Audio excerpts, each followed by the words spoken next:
और आपको एक बच्चे से मिलवा रहा हूँ जो आपके बीच से ही है। आजा मेरे भाई, आजा। अरे मेरे भाई, खड़ा खड़ा खड़ा, बढ़िया। ये भाई आपके बीच से है और मुझे अभी हमारे साथी ने एक ने इसकी कहानी बताई कि बड़े मतलब संघर्षों से ये बच्चा बाहर निकला है। और इसके संघर्ष अगर आप सुनेंगे तो आप हैरान रह जाएंगे कि तैयारी करते वक्त संघर्षों की सीमा कहाँ चली जाती है। लेकिन फिर भी कुछ ऐसे योद्धा होते हैं जो लड़ते हैं और बाहर निकलते हैं और एक दो नहीं, बहुत सारे टेस्ट धीरे धीरे करके क्लियर करते हैं। तो ये 5 मिनट की इस बच्चे की जब कहानी आप जानोगे, समझोगे, तो आपको जीवन में बहुत प्रेरणा मिलेगी आगे बढ़ने के लिए। कॉपी है?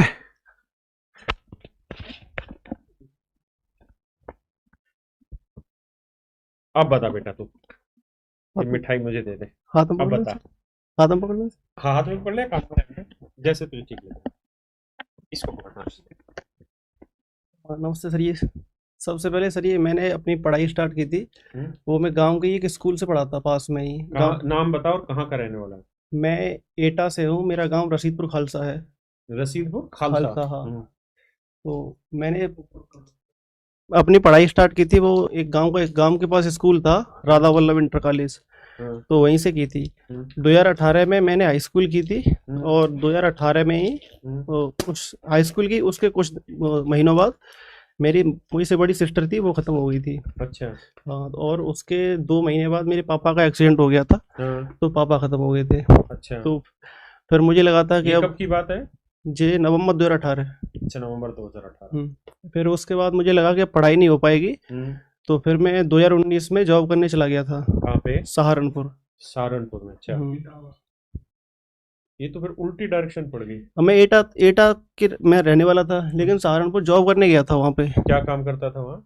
वहाँ हलवाई की दुकान थी, तो उस वक्त मेरी एज थी लगभग 16.5-17 साल के करीब। तो हम्म। उन्होंने मुझे वो लेबर का काम होता है, हम्म। जो कढ़ाई बर्तन वगैरह धोते हैं वो, धोते हैं। तो उसी के लिए रखा था मुझे। तो मैंने 2-3 महीने वहाँ जॉब की। फिर मैं घर आ गया था, तो मम्मी ने कहा कि 12th कर ले। तो फिर मैंने 12th की। फिर 2020 में 12th की, तो अच्छा, फिर वहाँ सैलरी क्या मिलती थी? वहाँ 7,000 रुपये थी। हलवाई पे? और काम हम्म, क्या रहता था? बर्तन धोने का। कितने बजे से कितने बजे तक? सुबह 8 से शाम को 6 बजे तक। अच्छा, रहना भी वहीं होता था? हाँ, वहीं था। और उस वक्त फिर मैंने वापस आ गया था वहाँ से। तो हम्म। फिर 2020 में लॉकडाउन लग गया था। हाँ। तो मेरी इच्छा तो थी कि मैं बाहर फिर प्राइवेट जॉब करने जाऊँ, लेकिन लॉकडाउन के कारण मैं कहीं मतलब जा नहीं पाया। जा नहीं पाया, सब काम धंधे बंद थे। हाँ, सब बंद थे। तो हम्म। मम्मी ने कहा था कि अब पढ़ाई स्टार्ट कर दे, हम्म। तो उसमें ही कुछ हो जाए तेरा। हम्म। तो फिर मैंने 2021 का जो एसएससी जीडी की वैकेंसी आई थी, हम्म। उसके लिए मैंने पढ़ना शुरू किया। तो मेरा दोस्त था, उसने कहा था कि राकेश सर हैं दिल्ली में, हम्म। वो आपसे पढ़ा था ऑफलाइन अच्छा मुखर्जी अच्छा। नगर में। तो मैंने कैरियर से टारगेट बैच लिया था पेपर से 2 महीने पहले। अच्छा। हाँ, तो उसमें मैंने पढ़ाई तो बहुत की, लेकिन हम्म। जब पेपर दिया तो 100 नंबर का पेपर था 2021 में। हाँ। उसमें मेरे 48 नंबर थे बस। अच्छा। उसमें मैथ में एक भी नहीं था। मैथ में 0 नंबर? मैथ में 0 नंबर थे। हम्म। फिर मुझे लगा कि मुश्किल हो पाएगा मुझसे। हम्म। तो फिर मैं ऐसे ही पढ़ता रहा। फिर 2021 का पेपर देने के बाद जीडी का, मैं फिर जॉब करने चला गया था। अच्छा। हाँ, अच्छा, फिर से वापसी नौकरी करने चल वापस कहाँ फिर गया? अब एक दोस्त था गाँव का, उसके साथ पहले नोएडा आया था। तो हाँ। वहाँ 7 दिन ऐसे काम था, वेटर वेटर का काम करना था। वेटर का काम था? तो वो मैं छोड़ के आ गया था घर पे। हम्म। तो फिर वापस उसी जगह दोबारा फिर गया जहाँ पहले गया था, हलवाई बर्तन की दुकान पे? हलवाई की दुकान पे। हाँ, हाँ। तो वहाँ पे गया था। तो वहाँ पर भी काम करता था, लेकिन मैंने आपका बैच ले लिया था, आपका, अरुण सर का और गोपाल वर्मा सर का। अच्छा। हाँ, तो मैं आपसे फिर मैथ पढ़ता था वहाँ पे। काम भी करते और हाँ, पढ़ते भी? काम भी करता था, पढ़ता भी था। हम्म। तो 6 बजे तक तो जॉब जॉब होती थी वो अच्छा, हलवाई सुबह। वाली? हाँ। बर्तन धोने की? हाँ। और फिर 8 बजे तक वो 7 बजे तक आ गए रूम पे। हाँ। फिर 7 से 10 तक हाँ। हम 3 घंटे पढ़ता था मैं। अच्छा। तो 2-3 महीने वहाँ जॉब की और पढ़ता भी था। हाँ। तो मेरा मैथ में आप कहते थे कि ये सीजीएल में सवाल आया है और हम्म। ये मेंस का सवाल है, ऐसा है। तो हम्म। मैं वो कर लेता था। अच्छा। तो मुझे ये लगता था कहीं ना कहीं कि अगर मैं फुल टाइम दूँ पढ़ाई को, हाँ। तो मैं इसमें भी कुछ कर सकता हूँ। हाँ। तो फिर गांव के पास एक लाइब्रेरी खुली थी 2022 में। हाँ। तो लड़कों ने बताया था कि अब लाइब्रेरी खुल गई है गांव के पास में, हाँ। तो देख ले, तो अगर पढ़ना चाहे तो आजा। हाँ। वो ऐसा था सर, घर पे पढ़ने की जगह नहीं थी। अच्छा। एक कमरा था बस। हाँ। तो वहाँ पे मुझसे छोटी 3 बहनें, हाँ। मम्मी और छोटा भाई था। हाँ। तो घर पढ़ नहीं पाते थे ऐसे ही। हाँ। फिर मैंने लाइब्रेरी ज्वाइन की 2022 में, हम्म। अगस्त 2022 में। हम्म। और उसके बाद मैंने शुरुआत तो मैथ और रीजनिंग को ही पूरा समय दिया, क्योंकि मैथ मेरा था नहीं, अच्छा नहीं था। अच्छा। फिर आपसे ही पढ़ा, एक बार पूरा पढ़ लिया था, हाँ, तो फिर कहीं कहीं डाउट होता था मुझे, अच्छा। तो फिर दोबारा फिर पढ़ा था पूरा अच्छा। आपसे ही, हाँ, और आपके क्लास नोट से हाँ, उनका रिवीजन करता रहता था। तो फिर मॉक लगाता था, मिनी मॉक ऐसे, तो हाँ। उसमें मैथ में मुझे बहुत कॉन्फिडेंस आने लगा, हम्म। और मेरा अभी सबसे स्ट्रांग मैथ ही है। और उसके बाद लाइब्रेरी कंटिन्यू पढ़ता रहा मैं, अगस्त 2022 से ज्वाइन की थी, और अभी भी लाइब्रेरी में पढ़ता हूँ, अब छोड़ दी है 2-3 दिन अच्छा, से। भी छोड़ दी। हाँ, अब मम्मी कहती हैं अब तो ज्वाइनिंग पे जाएगा, 13 तारीख को जाऊँगा, अब अच्छा, 36। 13 तारीख को हुँ, किस उसमें पोस्ट मिली, कौन सी? सीआईएसएफ में सीएसएफ। वो रैंक क्या आई तेरी? 228। 228। सोचो, जिस बच्चे के 2021 एसएससी जीडी वाले में हाँ, मैथ में मैथ में 0 नंबर थे। हुँ, मैथ में 0 नंबर, हलवाई की दुकान पर नौकरी करना और बड़ी बड़ी कढ़ाई होती है, उसको उठाना अपने आप में भारी काम है। 16 साल की उम्र में हुँ, ये काम करना, और आप 212 रैंक, 228। 228 रैंक बच्चा लेके आना, ये अपने आप में बहुत बड़ा काबिल तारीफ है।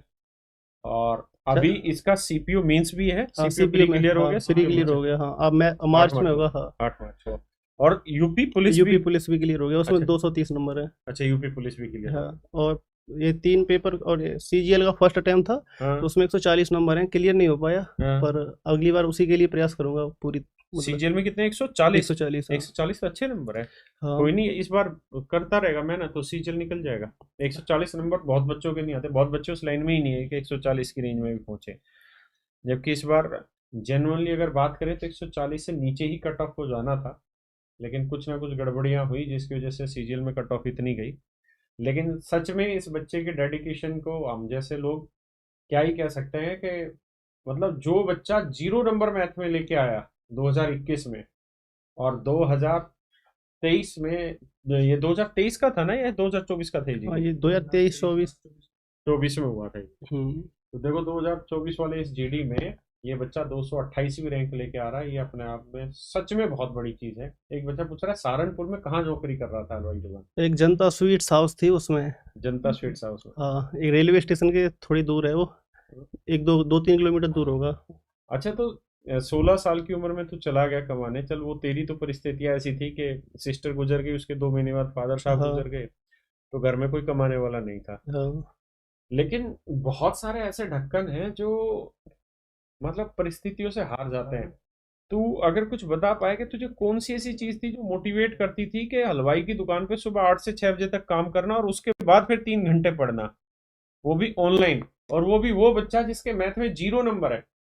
यस सर, मैं जब पढ़ाई की थी, हाँ? तो मेरे पास एक ही ऑप्शन था कि अगर मैं अपने घर की स्थिति सुधार सकता हूँ, हम्म। तो पढ़ के ही कर सकता हूँ, क्योंकि मेरे ऊपर थोड़ा कर्जा भी था। कितना कर्जा था? 2-3 लाख रुपए था, अब भी है। अभी भी है? हाँ, अब वो अच्छा। पड़ जाएगा धीरे धीरे। हाँ। तो मुझे लगता था कि प्राइवेट जॉब में 7,000 रुपये में क्या ही कर लूँगा। क्या ही बहन, कर। हाँ, छोटी बहन है, भाई है, तो हम्म। मैंने कहा अगर पढ़ लूँगा तो कुछ अपने लिए नहीं, अपने घर वालों के लिए तो कुछ कर ही लूँगा। हम्म। तो इसीलिए अब मतलब वही मेरे अंदर था कि अगर मुझे जितनी जल्दी हो सके उतनी जल्दी करके और घर वालों को मतलब एक सपोर्ट दूँ, उनकी हेल्प करूँ। और छोटे भाई बहन मेरे ऊपर ही डिपेंड है पूरी कितने तरीके से। भाई बहन अभी जो हैं? 3 बहन, एक छोटा भाई है। अच्छा, 3 बहनें हैं और हाँ, एक छोटा भाई। सब छोटे हैं मुझसे। और सारी जिम्मेदारी तेरे ऊपर ही है। हाँ, मैं ही हूँ सबसे बड़ा। और अभी 2-3 लाख का कर्जा है। हाँ, अभी तो है। तो आप सोच सकते हो कि कोई संघर्ष में कैसे बीतता है, कैसे जीता है उस संघर्ष में। और एक चीज इस बच्चे की आपने बात ध्यान से सुनी कि एक पढ़ाई है जिसके थ्रू मैं इस चीज को कर सकता हूँ। क्योंकि आप कितने भी स्किलफुल हो लें इस उम्र में, लेकिन प्राइवेट जॉब आपको कभी भी 40-50 हज़ार रुपए की सैलरी कभी नहीं देगी, और वो श्योरिटी नहीं देगी। जो श्योरिटी इसको मिलेगी, आप 40-50 हज़ार रुपए के बीच में सैलरी होगी, और इन सारी परिस्थितियों से लड़ेगा। और आप में से भी पता नहीं कितने ऐसे बच्चे होंगे जो ऐसी परिस्थितियों में होंगे। लेकिन आप सबको एक बात समझनी है कि जब ऐसे बच्चे कर सकते हैं जिनके मैथ में 0 नंबर है, 2021 में मैथ में 0 नंबर, क्या होती है एक 16 साल के बच्चे की समझ, है ना? सोच के देखिए 16 साल का बच्चा कितना मेच्योर होगा कि उसके फादर गुजरे हैं, उसके पिता गुजरे हैं अभी, और वो कमाने निकल गया। लेकिन कमाते कमाते भी भगवान ने उसको इतनी बुद्धि दी कि भाई इस प्राइवेट काम से तेरा गुजारा नहीं होगा। 3 बहनें छोटी हैं अभी, एक छोटा भाई है, घर कैसे चलेगा, 2-3 लाख का कर्जा भी है। तो भैया उसको उतारना है तो मन करके काम तो करना ही पड़ेगा, और वो काम तुझे पढ़ाई में करना पड़ेगा। इस बच्चे ने सच में तहलका मचा दिया। और आज इसकी सफलता इसके लिए कितनी बड़ी है, उसकी कीमत शायद हम तो आंक भी नहीं सकते, जितनी मेहनत इस बच्चे ने की है। और हम हमेशा ऐसे चाहेंगे कि ऐसी मोटिवेशनल स्टोरी निकलती रहें, बच्चे आते रहें, ऐसे ऐसे बच्चे जो इतनी डिफिकल्ट जर्नी से गुजरते हैं वो आए और हजारों लाखों बच्चों को ये बताएं कि कितना भी बुरा वक्त हो, सब चीज उल्टी पड़ रही हो, पिताजी गुजर गए, बहन गुजर गई, घर की परिस्थितियां खराब है, 2-3 लाख का कर्जा हो चुका है, 3 छोटी बहनें हैं, एक छोटा भाई है, 16 साल के बच्चे के ऊपर क्या बीतती होगी आप शायद ये समझ भी नहीं सकते, है ना। लेकिन फिर भी इस बच्चे ने जंग लड़ी और आज ये जंग में इतना आगे पहुंचा है। भगवान करे इसको जो इसके सपने हैं वो पूरे करे, और सीपीओ में भी इसका सिलेक्शन हो, आगे भी इसका बहुत बढ़िया पोस्टों में सिलेक्शन हो, और ये अपने जीवन में खूब उन्नति करें। मैं एक चीज पढ़ रहा था थोड़े दिन पहले कि मतलब बहुत किस्मत वाले लोग होते हैं जिनको हर तरीके से बजाया जाता है। जिसे एक रास्ता खोलो तो लगता है यार चल यहां से निकलते हैं, वो रास्ता बंद, फिर इससे गुजरो ये भी रास्ता बंद, इससे गुजरो ये रास्ता बंद, यानी हर रास्ते पे ताले लगते हैं ना। और फिर कोई उठ के आता है तो भगवान भी उसे गले लगा के कहता है वाह मेरे शेर, तुझे आदमी इसीलिए बनाया था, तुझे इसीलिए भेजा था धरती पे कि तू हर विषम परिस्थिति में खड़ा हो, लड़ और आगे बढ़। और इस बच्चे के लिए हमारी तरफ से, मेरी तरफ से सैल्यूट है। और मैं चाहूंगा कि आप सब बच्चे इस भाई को कॉन्ग्रेचुलेट करो। क्या नाम है तेरा? सचिन यादव। सचिन यादव को, भाई को कॉन्ग्रेचुलेट करो, क्योंकि ऐसे बच्चे बहुत कम मिलते हैं। और आज इसके पिताजी जो स्वर्ग में होंगे वो बहुत खुश हो रहे होंगे इसकी इस प्रोग्रेस को देखकर। उनका दिल मैं ही जान सकता हूँ एक पिता के नाते। वो जहाँ भी हैं भगवान उनकी आत्मा को हमेशा सुकून दे और उनके बच्चे खूब आगे बढ़ें। और अब तेरी जिम्मेदारी ये है कि जो तेरे छोटे भाई बहन है, कुछ भी हो जाए लेकिन उनको पढ़ा। हाँ पढ़ाऊंगा सर, अभी पढ़ रहे हैं वो छोटे भाई बहन सारे। कितने छोटे हैं तेरे से? एक इंटर में और एक फर्स्ट ईयर में, एक 9th में, ये 3 बहनें हैं और हम्म। छोटा भाई है वो भी 7th में। सबको पढ़ा, कुछ हो जाए पढ़ा, क्योंकि हैं नहीं, हम तो फुल सपोर्ट कर ही रहे हैं और आगे भी जीवन में करेंगे ही, लेकिन उनको पढ़ा, क्योंकि ये बात बिल्कुल सही है कि पढ़ाई एक वो जरिया है जो गरीबी दूर कर सकती हाँ है ना। एक वो कहावत है कि या तो पढ़ाई दूर कर सकती है या फिर गलत रास्ता, लेकिन गलत रास्ता थोड़े दिन के लिए तो दूर करेगा, फिर आपको उसी गंदपने में ले जाके छोड़ देगा। इसलिए मन करके मेहनत करो। आप लोगों के पास पूरा 1 महीना बच रहा है। आए, आज 2 तारीख है, जी जान लगा दो, जो तुम्हारी ताकत है ना खींच लो। अब ये सही वक्त है अपने आप को उठाने का, और इस 1 महीने की मेहनत ऐसा रंग लाएगी कि आपकी भी कहानी यहां से लाखों बच्चों तक जाएगी।